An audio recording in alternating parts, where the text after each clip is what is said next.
Les 5 étapes clés pour démarrer ton activité à côté de ton job, par quoi passer lorsque tu veux te lancer et quels critères prendre en compte lorsque tu te lances, c'est ce qu'on va voir tout de suite dans cette vidéo. Alors déjà, il faut savoir que 3 Français sur 10 aimeraient être leur propre patron. Je pense que depuis le Covid, même cette statistique a augmenté. On est de plus en plus nombreux à vouloir lancer notre propre activité, se lancer dans l'entrepreneuriat, etc.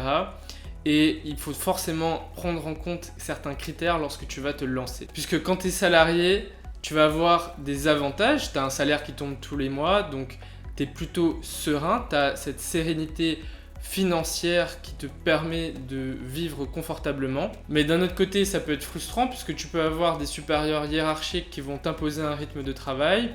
Tu peux avoir des collègues qui vont pas te convenir, un environnement qui va pas te convenir, un salaire qui va pas non plus te convenir. Voilà, lorsque tu es salarié, il y a plein de choses qui peuvent être frustrantes au quotidien. Et donc pourquoi te lancer en side project ? Tout simplement parce que tu vas avoir l'avantage d'avoir la sécurité financière tout en t'organisant et en ayant du temps pour lancer ton projet. Et donc tu peux tester et itérer en permanence sans qu'il y ait forcément de risque pour toi. Alors une journée c'est 24 heures, donc comment faire lorsque on a un emploi, lorsque on a une famille avec qui on doit passer du temps, lorsque on veut avoir une vie sociale et on veut se lancer dans un projet entrepreneurial, comment faire pour s'organiser autour de tout ça. Alors la toute première chose à prendre en compte, c'est que déjà ça va être un projet familial, puisque forcément tu vas être moins présent pour les tâches du quotidien, tu vas passer plus de temps sur ton projet que ce que tu ne le fais aujourd'hui, et donc tu dois d'abord te lancer en étant totalement en accord avec ce projet-là, avec les personnes qui partagent ton quotidien. Et puis ce sera plus simple pour toi puisque elles pourront te soutenir dans ton projet et t'aider à t'organiser pour justement avoir plus de temps sur ce projet-là. Ensuite, ce que je te conseille fortement, c'est d'aller à l'essentiel dans tout ce que tu fais.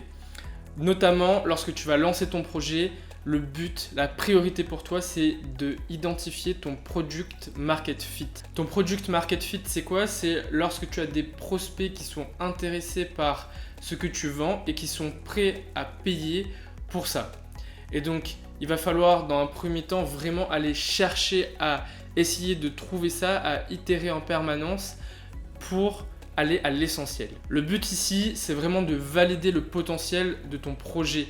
C'est ta priorité dans un premier temps avant de passer à l'étape supérieure. Ensuite, le point le plus important, ça va être de t'organiser. Ce que je te recommande dans un premier temps, c'est de t'organiser, puisque ça va se passer super vite entre le boulot, entre la vie de famille, entre Netflix, etc. Ça peut aller super vite une journée et donc tu peux te retrouver après des mois, après des semaines, sans avoir vraiment avancé sur ton projet.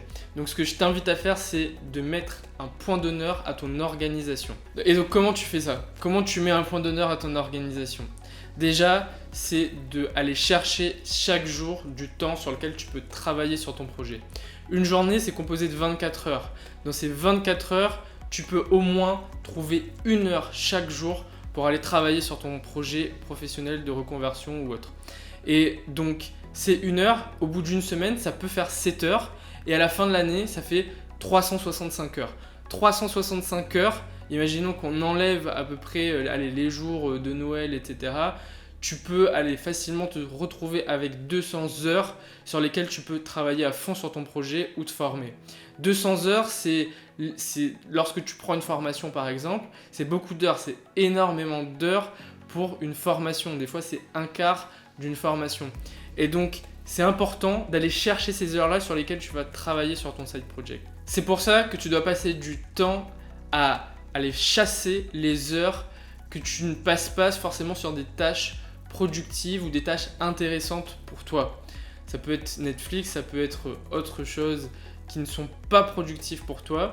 Il faut que tu ailles chercher ces heures-là. Le but, c'est vraiment que pour les activités où tu n'es pas vraiment productif, tu ailles réduire ces activités-là au moins de 50% pour justement pouvoir augmenter et récupérer ces heures-là sur ton temps de travail de side project. Ensuite, en 4e étape, ce que je te recommande, c'est de t'instaurer une routine quotidienne. Une routine quotidienne déjà pour garder la motivation. pour garder la motivation et aussi pour travailler ton mindset. Aller t'inspirer chaque jour. Moi, ce que je te recommande et ce que je fais à titre personnel, c'est que je passe à peu près 1 heure par jour à lire, à consommer du contenu, que ce soit vidéo, podcast ou livre, pour continuer sans cesse à travailler mon mindset, à m'inspirer et vraiment aller chercher à sortir du côté obscur pour justement devenir plus entreprenant. Et donc le but là-dedans, c'est vraiment de travailler ta réflexion. Moi, j'ai passé beaucoup de temps lorsque j'étais en reconversion professionnelle à réfléchir à ce que je souhaitais vraiment, à comment je voulais le mettre en place, à mettre en place un plan d'action également et à m'inspirer. Et donc mon dernier conseil, ça va être de bien s'entourer. Le fait de bien t'entourer, ça va permettre de garder de la motivation, de te sentir soutenu et d'intégrer une communauté. Et comme on dit, on est la moyenne des 5 personnes autour de nous et donc ça va être super important justement de bien t'entourer pour mettre toutes les chances de ton côté dans ce projet de reconversion et de side project. Et donc pour conclure, j'aimerais finir en te disant que ça va être un vrai challenge. Un vrai challenge puisque ça va te prendre beaucoup de temps, ce projet de reconversion. Mais si tu t'organises bien, tu peux faire énormément. Le but, c'est vraiment d'être le plus efficace possible. Tu as l'avantage de toujours avoir une stabilité financière.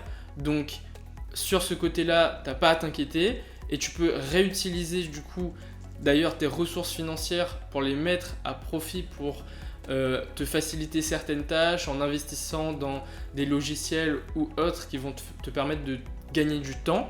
Mais le but, ça va être vraiment d'utiliser ce temps qui est ta seule ressource et que tu as à ta disposition pour essayer de faire aboutir et de faire concrétiser le plus rapidement possible ce projet. Et donc pour ça, moi ce que je te recommande, c'est d'aller à l'essentiel. D'aller à l'essentiel, c'est quoi? C'est de mettre en place les tâches les plus prioritaires sans passer beaucoup de temps sur ce qui est trop long à produire et qui va pas te rapporter beaucoup de résultats. Au début, tu n'as pas besoin d'un projet qui est abouti. La seule chose dont tu as besoin, c'est de passer à l'action. De passer à l'action dans le but tout simplement de te rendre compte de ce qui fonctionne, de ce qui ne fonctionne pas et de mettre en place justement des actions qui vont permettre de faire aboutir le projet lorsque tu identifies ce qui fonctionne. Et aussi le fait de passer à l'action, ça va te permettre de passer outre les peurs et les blocages que tu peux avoir. C'est dans l'action que tu vas commencer à te rendre compte de ce qui va et ce qui ne va pas. Et en fait, tes peurs et tes blocages, pour l'instant, elles vont te servir à rien. Elles vont juste te dire n'y va pas, mais pour l'instant tu prends aucun risque. Tu limites énormément le risque puisque c'est un side project. Si ça échoue, ce n'est pas grave. Voilà, donc j'espère que cette vidéo t'a plu. Si tu souhaites savoir comment te reconvertir et quelles sont les grandes étapes, tu peux commencer d'abord par télécharger ce guide gratuit que j'ai mis dans la description de cette vidéo et qui va te permettre de commencer à identifier les grandes étapes par lesquelles passer lorsque tu te lances dans un projet de reconversion. Et sinon, je te dis à la prochaine. Salut!